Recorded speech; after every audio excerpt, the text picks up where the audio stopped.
In the jungle, the quiet jungle, the lion sleeps tonight. In the jungle, the quiet jungle, the lion sleeps tonight. A weem away, a weem away, a weem. I'm sorry, people. I'm really sorry. I'm really sorry. It's a shout out to my boy Zach. Sent this to me on Facebook, and not Jedhead Zach. Although shout out to Jedhead Zach anyway, because Jedhead Zach's also cool. But I know lots of Zachs. I know lots of Zachs, lots of Joshes. They're really cool. But all right, so this is kind of a follow-up to one of my last videos where I did I talked about The Familiar, and I said I was going to review some horror movies. Let's review some horror movies. I'm kind of in the mood to talk about a lot of fun, low-budget horror movies that I like to watch, like building up to Halloween. I've also been we're not going to talk about it today, but I've been watching some of the full moon classics, including The Dead Want Women, which deserves its own episode altogether. But this is a movie that's off of the same box set, the 15 movies big box of horror box set that has The Familiar on. It's on the same disc as Familiar. And this is a movie called KillerKiller by Pat Higgins, an indie horror director. I've seen this movie before, and I really enjoyed it, and it turns out like that part of the disc is a little bit damaged, so I thought I would get another copy of it, and I've ordered the DVD. And lo and behold, I see people ragging on the movie. It pissed me off, like in the comments. Like, don't you hate that? Don't you hate that when, like, I don't know, you're like on Amazon and there's a product review and they're like trash talking like stuff you like? I don't know. So I thought, like, you know, I kind of want to talk about KillerKiller because I think it's a really good movie, and so we're here to do that. All right, so I think this is the only Pat Higgins movie I've seen, but it's a good. KillerKiller is a good introduction to Pat Higgins. Based off of KillerKiller alone, he's a pretty good horror director. He does a good job with it. KillerKiller is exactly what it sounds like it's about. It's about a killer who kills killers. But more specifically, we're introduced to a group of serial killers who are all they're all English serial killers who are locked away in prison in a mental institution, and we get some brief interviews with them at the beginning of the movie, and asking them, like, did they think they deserve what they did or whatnot. It's a brief introduction to them, and then we cut to the next day, and they wake up to discover that their doors to all their cells are open. All of the guards are missing. The building they were in is now suddenly run down and dilapidated and just like falling apart. It looks like almost a completely different building. And the building is surrounded by a mysterious mist. So one of the criminals, who basically is known as the Bagman, seeing as how what he was known for is he hid in the woods and put a bag on his head and beat people to death with a hammer, sledgehammer. He's like, you know, he's like, fuck this, I'm getting out of here. And he tries to go out the door, and he takes his chances in the mist. And a short while later, he comes back freezing cold. They appear to be not in Kansas anymore. Just for some reason, it's just them, just the criminals are still in the facility. Everybody else, the staff, has all mysteriously disappeared, and they're just stuck here. So while they're trying to figure out what's going on and to basically survive, because there's not a whole lot of food left, after what happened, whatever happened, they're trying to piece together what's going on. They're at each other's throats, and they suddenly discover that they are being stalked one by one by a malevolent entity that takes the form of the last person they murdered, and makes them relive the moments of their horrible crimes, and then kills them in much the same way that they are killed. So I don't want to give too many spoilers away for this, but I really let's start out that this is a definitely a low budget horror movie. I think part of the reason I don't like seeing, and this may seem a little hypocritical of me, but it's like, especially as a person, well, I don't know, I think it's kind of fitting that I'm saying this, like, post Channel Awesome's demise, but it was like one thing I always like had a problem with in terms of movie criticism is it's like, I feel like you should give every movie a chance, you know? I feel like you should not, like, as I feel like I got into the whole angry reviewing thing with Angry Video Game Nerd and Nostalgia Critic because it was just kind of an excuse to talk about movies, and that's really all I think we really want at the end of the day. Let's talk about the movies we saw, let's analyze it. for better or for worse. And on top of that, I like the idea of like people like James Rolfe or Doug Walker or Noah Antwiler being, or any of the content creators, those early YouTube content creators, many of which are still around, and have done better things, like say like people like Phalis or the Cinema Snob, or that are still working, they're still making videos that are basically producing stuff outside the Hollywood system that people want to watch. It's part of my inspiration for me coming out here. But I mean, part of my problem with the reviewing culture in general is it's just, especially, everyone was aping the success of the Angry Video Game Nerd, and it was essentially like, and people were just like, everybody jumped on this bandwagon of, let's just hate on whatever we're talking about. Let's just hate on it. Let's just criticize it to hell and talk about what a piece of shit it is. And when really that wasn't, I think, James's appeal. James's appeal was, it's like he was just talking about this old stuff. So I kind of like, I feel like I'm not above criticizing things, obviously. It's like, I bitched plenty this year about The Last Jedi, Solo, Jurassic World, Fallen Kingdom, and other topics.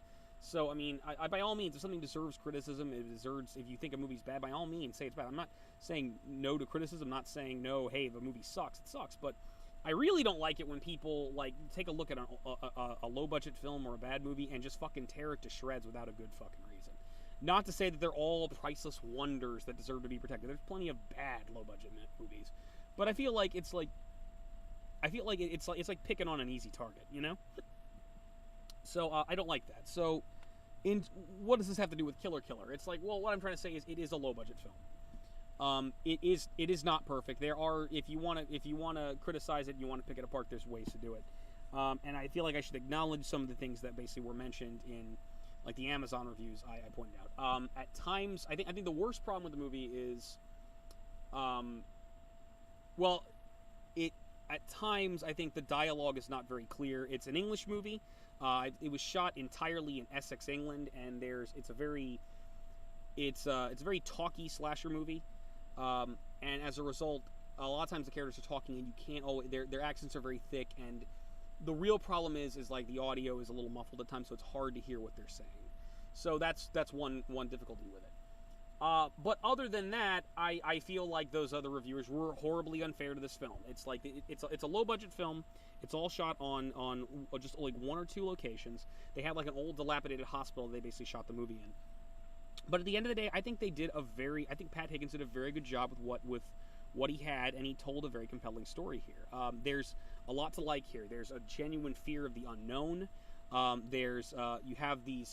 You have several unsavory characters who are not deserving of our sympathy, but are all complex and interesting. We have a nice little cast and crew of lunatics who are all kind of unique in their own regard. There's a sophisticated murderer who was like his whole thing was he was a doctor who went crazy and started murdering people, and specifically what he was doing was he was murdering poor people.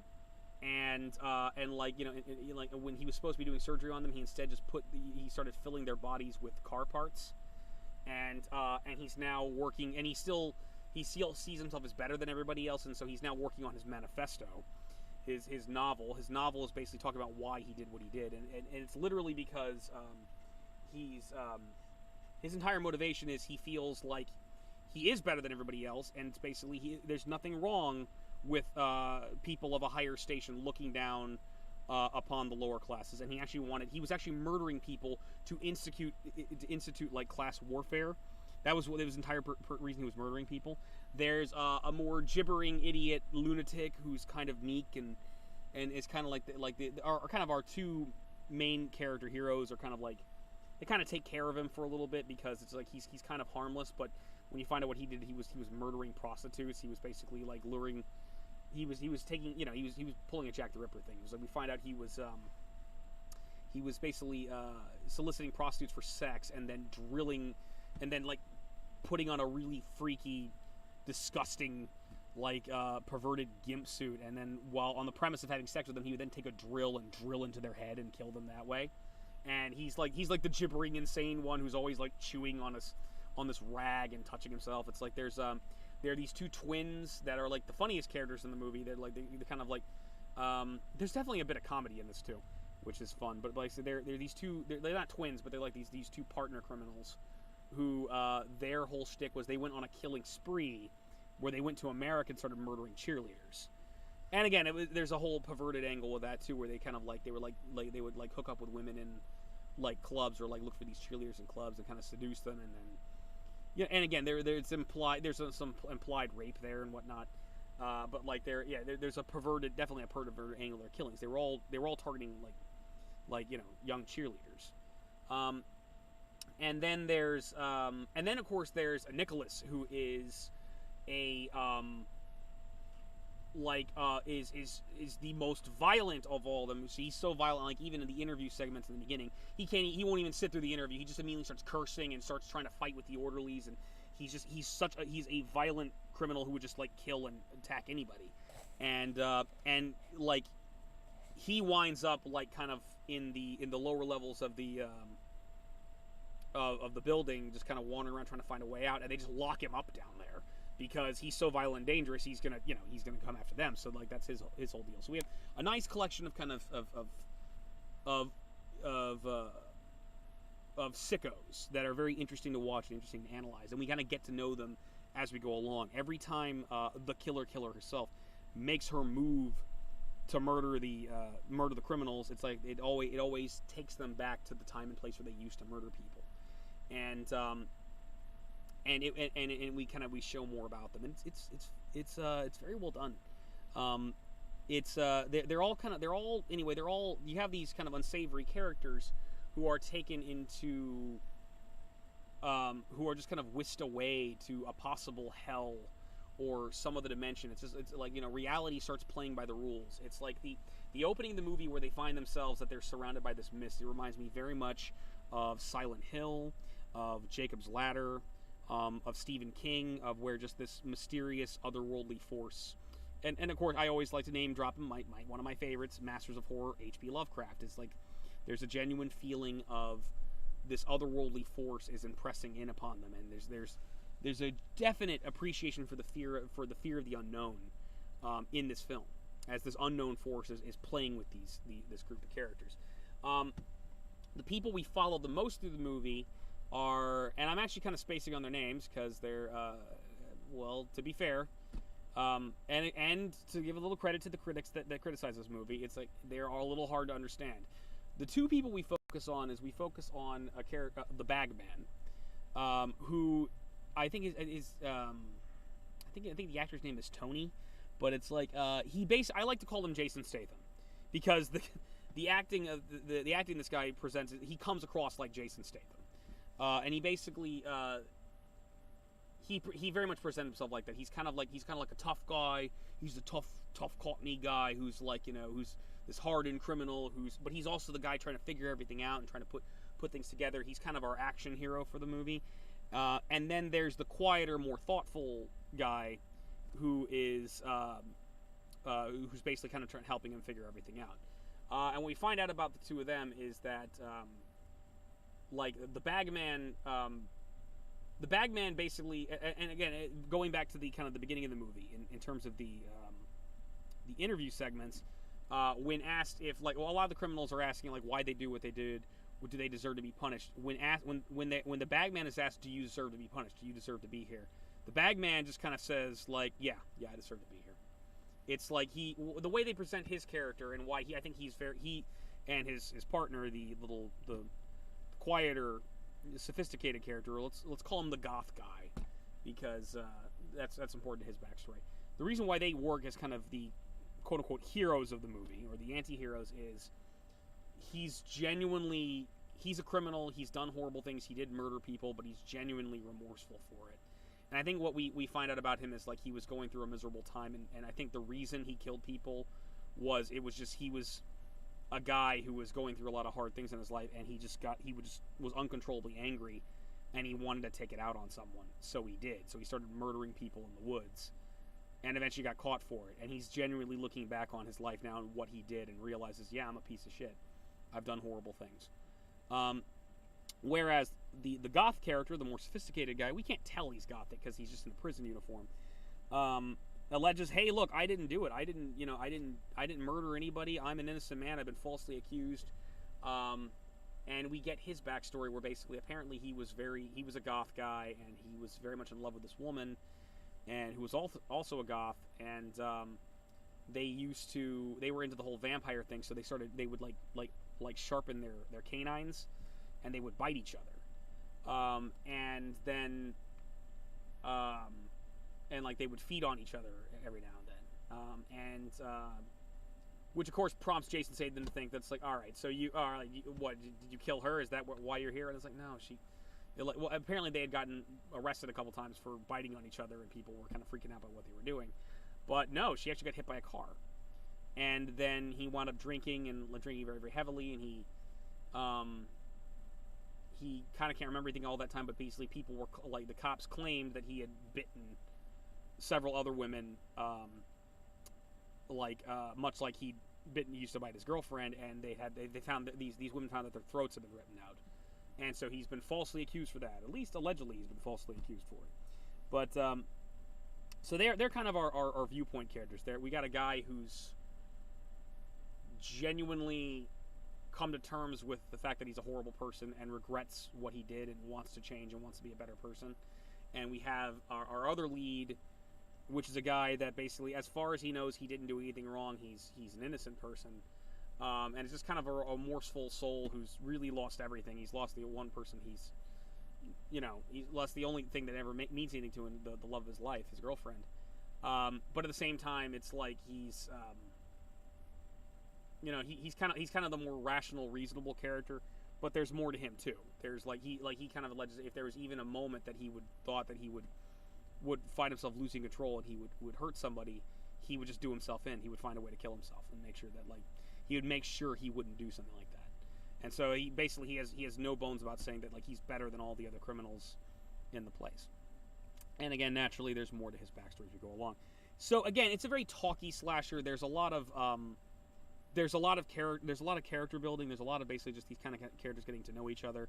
But there's definitely tension because again, they don't get along. They're all crazy. They're all dangerous. They've all killed, and they're stuck in the situation and they don't know what to make of it. And then of course there's the killer herself, Helly, who again, I don't know if I want to give too much away here at this point, but basically it's like she's kind of the creature that's stalking them is a supernatural being. And it takes the form of a beautiful woman. It's the actress, I believe her name is Danielle Lewis. It's a very attractive blonde woman, who we do get to see naked. We there's an opening kill that appears to have nothing to do with anything, but it's where a Michael Myers character is attacking a babysitter and breaking into this babysitter's house to kill her, and she goes and takes a shower, and it's Danielle Lewis, and she's basically so we get to see everything. We get to see the titties. She's absolutely gorgeous, and we see her completely naked, and it's great. And he goes up, he does the whole psycho thing. He goes to open the curtain and stab her, and then she turns around, she's got these bloodshot red eyes, and she pulls out these knives and stabs the fuck out of him. She's a fun little villain, or sympathetic bad guy, or misunderstood hero. She's, as far as we know, she's a demon or an angel, depending on your perspective, who is a creature of vengeance, she's the killer that kills killers. She's the killer that basically, she's essentially an avenging angel that murders murderers. And her scenes where she actually goes after she goes after the individual murderers themselves. It's again, she recreates the circumstances by which they would murder people, and she takes the place of their victims. And then, but right at the moment there where they would hurt somebody, she turns the tables on them and kills them. I think it has a very nice, bleak climax, where our main heroes, the Bagman and Goth Guy, are start figuring out what's going on, and they come into conflict with Helly, and essentially it's they come to terms with the fact that once Jason, once the Bagman realizes what's going on, he genuinely goes to move to basically say, look, I don't want to kill you. I don't want to hurt you. I've changed. I don't want to kill anymore. And it's and he basically goes and says, listen, if you don't want to, he's the character that basically kind of, it's interesting. Both of them have both of our leads have come to a kind of level of personal closure, where Bagman comes to terms with the fact that, like, no, I did terrible things. I hurt people. I killed people. I'm a horrible person. I'm different now. I'm not the same person I was. I realize I'm genuinely remorseful. I want to be a better person. But if you're gonna kill me, if that's what you're gonna do, all right, fine. And it's like, and there's a moment where you think he's gonna be spared, and then things kind of get turned around where she comes after him anyway. But she can't just come after him by herself. She won't just like attack you like a monster. It's like, no, you need to attack me first. And it's like, and he's like, no, I'm not playing this fucking game with you. I'm not gonna attack you. Go fuck yourself. And she's like, no, this is who you are. You're a piece of shit. You're a murderer. Just like, so pick up the hammer and come and kill me. And it's like, what I think with him is, it's like he has changed, but he realizes that basically this creature's not gonna like pardon him one way or another. And again, he had a conversation with her prior to that. It's like, all right, well, if that's how it's going to be, if you're just going to kill me anyway, I'm going to go down fighting. It's interesting because I feel like his story could have turned out a little bit differently if, like, he had just, like, what if he just abjectly refused to confront her? That might have spared him, but he chooses to fight her in the long run anyway, because if she's not going to spare him, well, then he'll go down fighting anyway. That's what he's going to do. And naturally, there's a genuine amount of tragedy for our friend, the goth guy, as he learns a little bit more about exactly the truth about his nature and what he doesn't remember. But again, it's like he said before, he kind of accepts his fate in the long run, because, as he said before, if he thought for a moment that he was a monster, he would make sure he wouldn't hurt anybody again. So it has a very nice, bleak, bittersweet ending. And if you like horror that is essentially if you like horror that's a genuine tragedy of Seneca, that speaks to that deeper level, I think you'll appreciate this film. And also, the last thing I would like to say about KillerKiller is it's fucking funny. It's really funny. Pat Higgins, I think, is drawing some inspiration from Edgar Wright and Simon Pegg, because there's kind of a, like, all right, so when the movie's got really good gore, it's got really good kills. It's got an interesting premise and a nice haunting atmosphere, and just that just slowly builds. But at the same time, even we got these characters that are bastards, but it's like they're really funny and kind of cynical. And so when they're just kind of talking to each other, there's a lot of quibbing back and forth. I have a feeling our actors here are primarily comedic actors.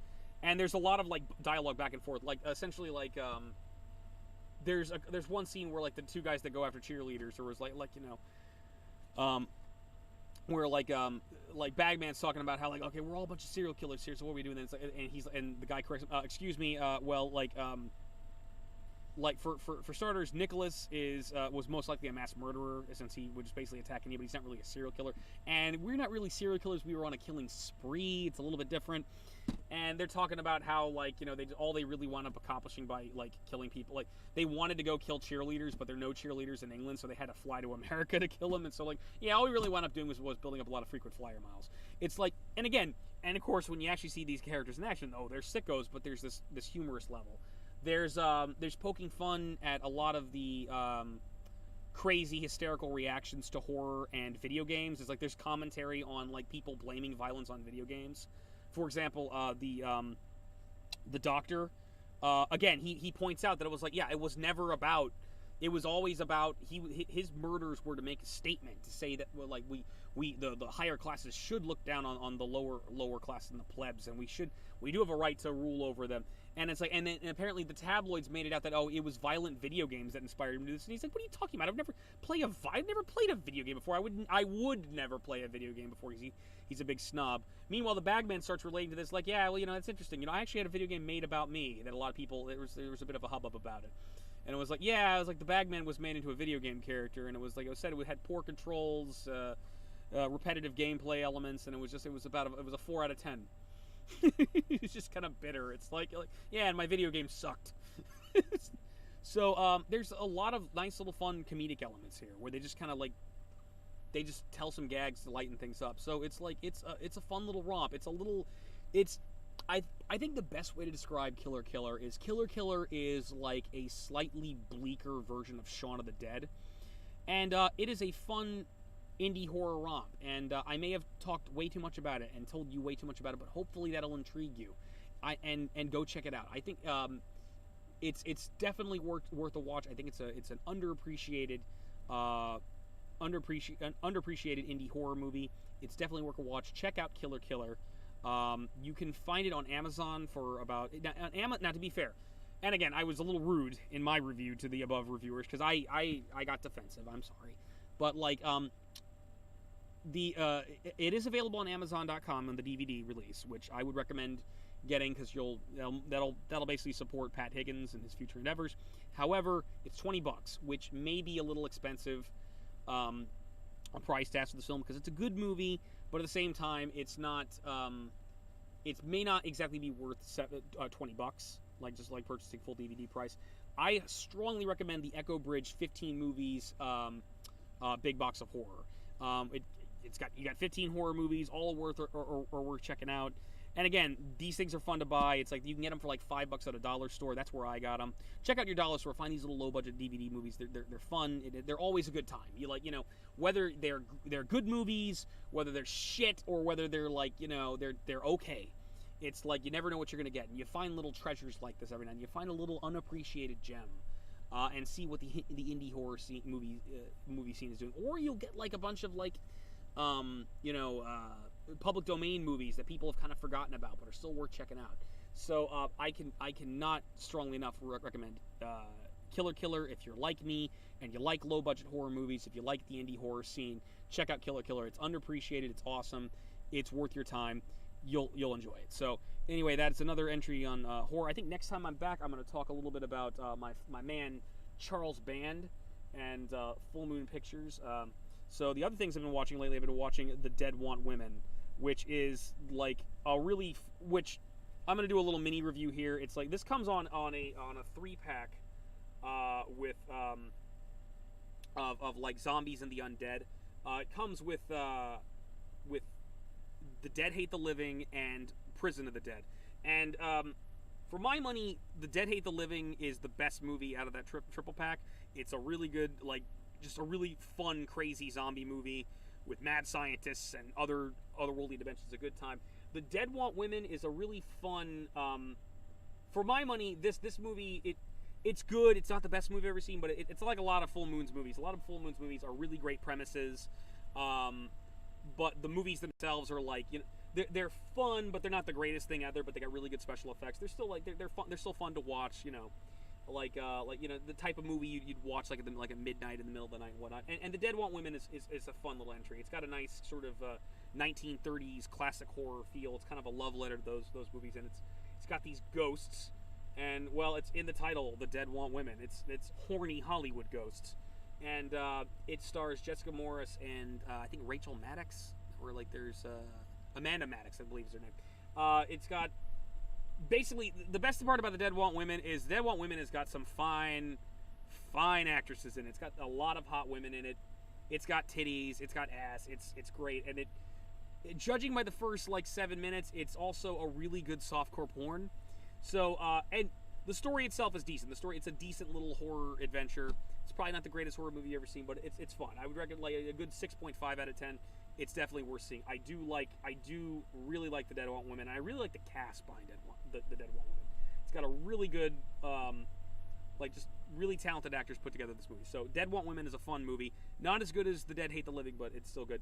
Prison of the Dead is a David Dakota classic. And saying that it's not David Dakota's best movie, it's kind of overall it's kind of boring. It's way too talky. Nothing really is accomplished. The only real thing I can say about, well, I don't want to be mean about it, but the only really good thing about Prison of the Dead is the zombies themselves. The zombies in Prison of the Dead look very much like the Blind Dead or the Templar Knights from the Blind Dead series. They're kind of harken back to that. They're really great, but there's not enough of them, and the protagonists in that movie are a bunch of assholes, and they're so unlikable, it's just kind of miserable. I like David Dakota. I think he's very, very talented, but I don't think Prison of the Dead is his best work. And I think it goes to show you that, like, I feel more sympathy for a bunch of serial killers in KillerKiller than I feel about these non-murderous characters in Prison of the Dead. That's how I feel about it. But yeah, I didn't mean to do a review of the Full Moon stuff, but like, I'll go into a little more detail about these at some of the time. I really like Full Moon Pictures. I really think Charles Band stuff is a lot of fun, and it's just great to watch. And there's if nothing else, he always has great ideas and great special effects, and he's just a great. He has a consistently enjoyable low budget material to bring out. So I'll talk more about that some other time. But in the meantime, thank you for listening, everybody. Check out KillerKiller. Check out Full Moon. Check out your low budget horror packs. They're a lot of fun. And this is the Dread Pirate saying, stay scared, folks. Stay scared.